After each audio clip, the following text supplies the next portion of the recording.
ముఖ్య అతిథిగా విచ్చేసినటువంటి మన జాతిపిత గౌరవనీయులు మందకృష్ణ మాదయ్య గారికి, ఈ వేదిక మీద ఉన్న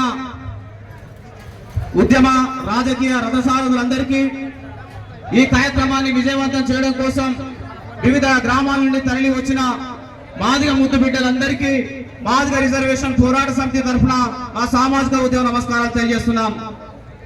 ఎస్సీ రిజర్వేషన్ల వర్గీకరణ సాధన కోసం సుదీర్ఘంగా జరిగిన పోరాటం విజయ తీరాలకు చేరిన తర్వాత తెలంగాణ రాష్ట్ర ప్రభుత్వంతో ఎస్సీ వర్గీకరణ అమలు చేయించడం కోసం జరుగుతున్న ఈ మాదిగ ఆత్మీయ సమ్మేళన కార్యక్రమంలో సంఘాలకు అతీతంగా, రాజకీయాలకు అతీతంగా, పార్టీలకు అతీతంగా పాల్గొన్న మాదిగ ముద్దు బిడ్డలందరికీ మేము తల వంచి నమస్కారం తెలియజేస్తున్నాం.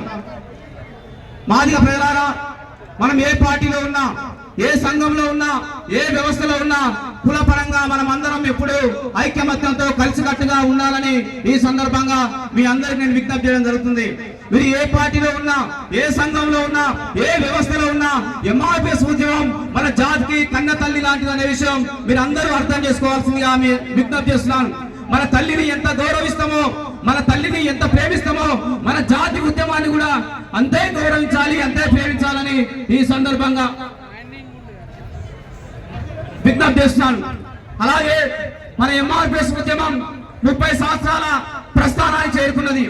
ఈ దేశానికి స్వాతంత్రం వచ్చిన ఈ 75 సంవత్సరాల కాలంలో ఈ దేశంలో చాలా ఉద్యమాలు పుట్టుకొచ్చినాయి. కులం కోసం, మతం కోసం, ప్రాంతం కోసం, భాష కోసం, సంస్కృతి కోసం, సాంప్రదాయాల కోసం, పర్యావరణ పరిరక్షణ కోసం కూడా ఇన్ని ఉద్యమాలు పుట్టుకొచ్చాయి. మరి ఇన్ని రకాల పేరుతో ఉద్యమాలు పుట్టుకొస్తే ఈ భారతదేశ చరిత్రలో ఏదైనా ఒక ఉద్యమం 30 సంవత్సరాలు సజీవంగా నిలబడ్డ ఉద్యమం ఏదైనా ఉన్నదంటే ఏ ఉద్యమం లేదు. ఈ 75 సంవత్సరాల ఆధునిక భారతదేశంలో 30 సంవత్సరాలు సజీవంగా నిలబడి లక్ష్యాన్ని సాధించిన ఒకే ఒక ఉద్యమం మందకృష్ణ నడుపుతున్న దండోర ఉద్యమం అనే విషయం కూడా మీరు అర్థం చేసుకోవాల్సిన కోరుతున్నాను. మాదిగ జాతి అత్యంత పేదరికన్న జాతి. మన దగ్గర డబ్బులు లేవు, మన దగ్గర ఆస్తులు లేవు, మన దగ్గర అంతస్తులు లేవు, మనకు ఆర్థిక బలం లేదు, రాజకీయ బలం లేదు, మన పేపర్ లేదు, మన టీవీ లేదు, మన మీడియా లేదు. అయినా 30 సంవత్సరాలు ఉద్యమం నిలబడ్డది. ఇవేమీ లేకపోయినా 30 సంవత్సరాల ఉద్యమం ఎందుకు నిలబడ్డదంటే మాదిగ జాతి అదృష్టవశాత్తు దమ్ముల నాయకత్వం మందకృష్ణ మాదిగ రూపంలో ఉన్న వల్లనే ఈ ఉద్యమం నిలబడ్డదనే విషయం మీరు అర్థం చేసుకోవాల్సిన విజ్ఞప్తి చేస్తున్నాను. దక్షిణాఫ్రికాలో నల్ల జాతి ప్రజల విముక్తి కోసం నెల్సన్ మండేలా ఎట్లయితే పోరాటం చేశాడో, అమెరికాలో బానిస ప్రజల విముక్తి కోసం అబ్రహాం లింకన్ ఎట్లయితే పోరాటం చేశాడు, ప్రపంచంలో మానవ హక్కుల సాధన కోసం మార్టిన్ లూథర్ కింగ్ ఎట్లయితే పోరాటం చేశాడు, ఈ దేశంలో అంబేద్కర్ ఎట్లయితే పోరాటం చేశాడు, మన జాతి తలరాతలు మార్చడం కోసం మందకృష్ణ అంతే పోరాటం చేస్తున్న విషయం కూడా మీరు అర్థం చేసుకోవాల్సిన కోరుతున్నాను.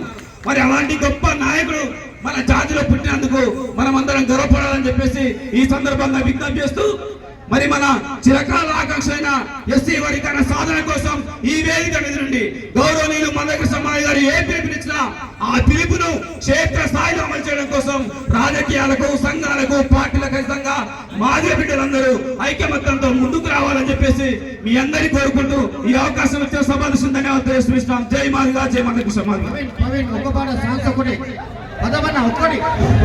ఇప్పుడు మనం ఎవరికైతే ఎదురు చూస్తున్నామో మాన్యులు మన మాదిగ జాతి బిడ్డ మందకృష్ణ మాదిగ గారు మాట్లాడాల్సిందిగా కోరుతున్నాను.